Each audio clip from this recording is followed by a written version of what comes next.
Bonjour Anne Hidalgo. Bonjour. Dans la dernière ligne droite, Emmanuel Macron fait des propositions pour le pouvoir d'achat. Il annonce qu'il veut indexer les retraites sur l'inflation sans attendre le 1er janvier prochain s'il est élu, alors que les prix naturellement ont bondi.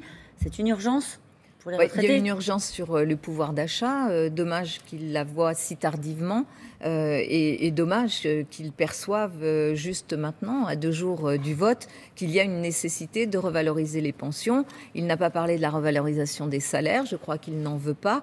Mais donc oui, nous sommes à un moment très très important où nos concitoyens sont en train de souffrir, à la fois des 5 années qui ont creusé beaucoup d'injustices et d'inégalités et qui sont en grande partie liées à Emmanuel Macron, et puis bien sûr de cette crise en Ukraine, de cette guerre qui vient en plus renchérir toutes les denrées alimentaires, mais aussi évidemment l'essence, et sur laquelle je propose. Vous dites qu'il a un mauvais bilan sur la question du pouvoir d'achat vis-à-vis des Français.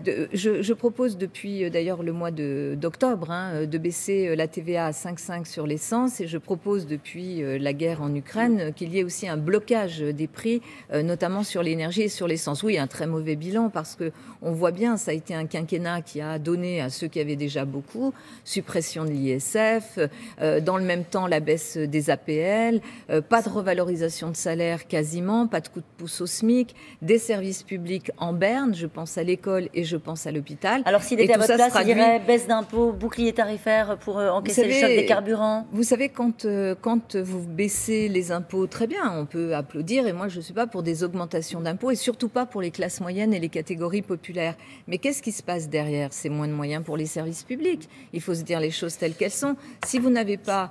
donc je pense qu'il faut surtout aller chercher des financements du côté de ceux qui ont le plus de moyens. Je pense au rétablissement, ce que je propose, de l'ISF pour venir financer notamment des mesures sociales. C'est là où ça ne va pas. C'est que ce sont toujours les classes moyennes et les catégories populaires qui payent la facture, notamment à partir de la question de la TVA, puisqu'elle s'applique à tous sans tenir compte du revenu de chacun. Alors, vous parliez de l'Ukraine. Jean-Luc Mélenchon a annoncé hier soir, c'est les dernières propositions qu'on jette dans la campagne, a annoncé hier soir qu'il veut réquisitionner les stocks de céréales dont la production est menacée par la guerre en Ukraine pour garantir l'approvisionnement de la France, mais aussi pour éviter qu'avec ces denrées alimentaires, on fasse de la spéculation sur les marchés.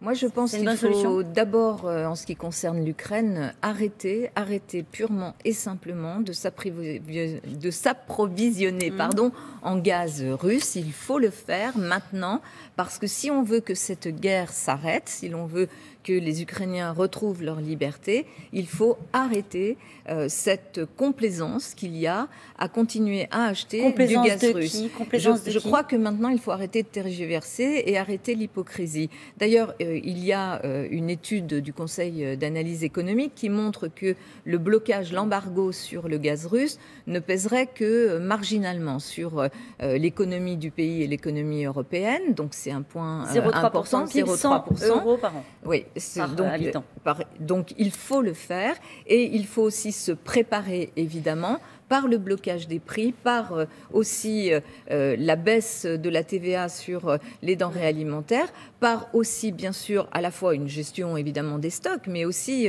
réquisitionner les stocks. Je ne sais pas, réquisitionner des stocks. Pourquoi? Et moi, Pourquoi pas?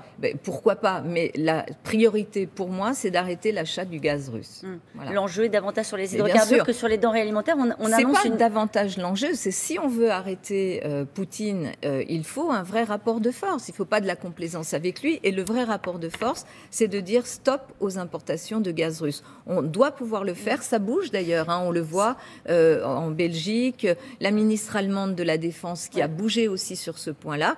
Je pense, et je le dis, il faut que Emmanuel Macron, qui aujourd'hui préside l'Union européenne, vraiment fasse de cet arrêt de l'importation du gaz russe une priorité pour les jours qui viennent. Alors dans les jours qui viennent, on va sans doute peut-être parler de l'abstention. L'urgence, c'est de remettre du lien entre les Français et la politique.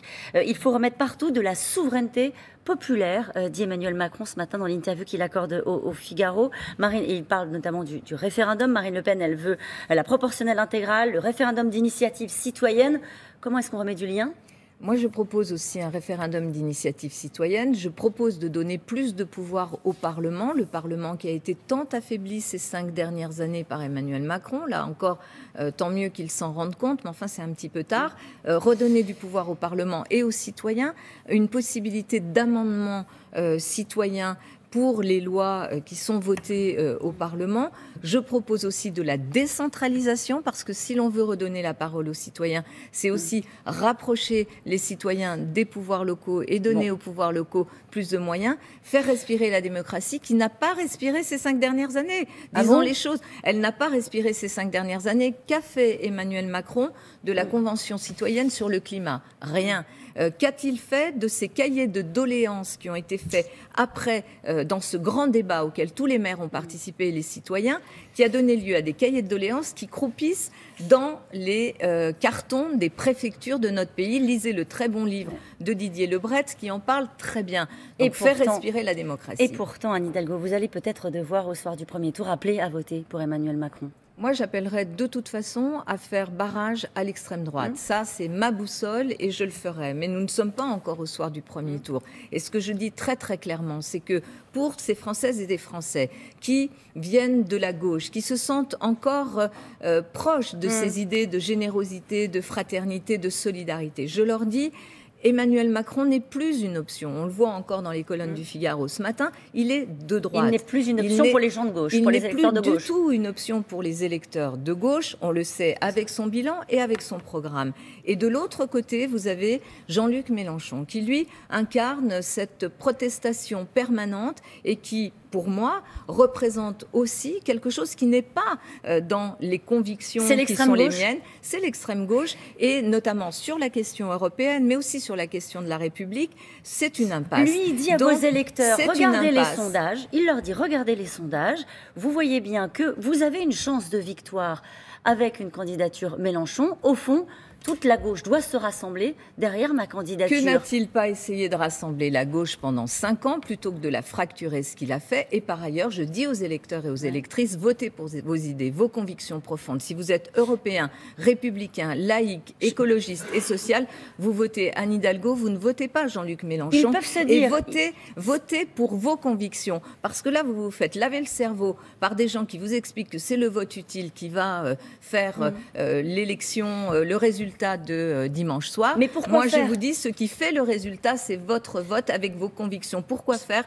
Pour donner cette chance, justement, à cette gauche républicaine que j'incarne, à cette gauche sociale, social-démocrate, cette gauche qui, partout en Europe, arrive pour au pouvoir. Sauver la gauche? Non, pas pour sauver la gauche, pour sauver le pays. Parce que le pays et la République a besoin de cette gauche laïque et européenne. Alors, pour l'après. Et de cette gauche. Mais dès aujourd'hui, vous savez, c'est dès aujourd'hui. Il suffirait que les Françaises et les Français se sortent complètement de cette espèce d'emprise dans laquelle ils sont, avec les sondages qui, jour après jour, depuis 6 mois, leur expliquent quel est le résultat final de l'élection, qu'ils sortent de cette idée de la contrainte du vote pour aller vers leur volonté à eux. Et moi, je leur dis, soyez fiers, femmes et hommes de gauche, vous qui avez accompagné la gauche de ces grandes réformes, soyez fiers, cette gauche, elle est là, elle existe dans le pays. Mais quand ils regardent les sondages, parce qu'ils les regardent, de malgré tout, ils se disent, soyez libres, voyez au-delà, ouvrez la fenêtre et regardez au-delà des sondages qui essayent de vous enfermer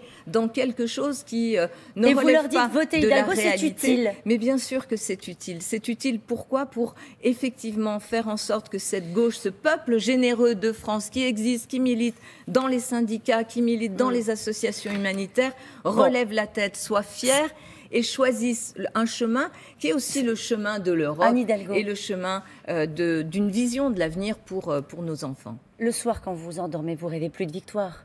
Moi, je rêve surtout de porter ces idées-là, de donner, vous savez, de continuer à les porter après. Bien sûr, et je les porterai après, et pas toute seule, parce que tout ça, c'est un travail collectif. Et je pense aussi, le soir, quand je m'endors, moi, je pense aux enfants, je pense au pays, je pense à la difficulté du pays, je pense au fait que nous sommes pour la 2e fois en 5 ans contraints de choisir entre quoi? Entre une option aujourd'hui de droite libérale affirmée et demain peut-être contre l'extrême droite. Et je pense que cette contrainte-là, ça suffit, que les Françaises et les Français prennent leur liberté. Leur liberté, c'est leur conviction, qu'ils votent avec leur cœur et leur conviction. Merci beaucoup, Anne Hidalgo. Merci à vous.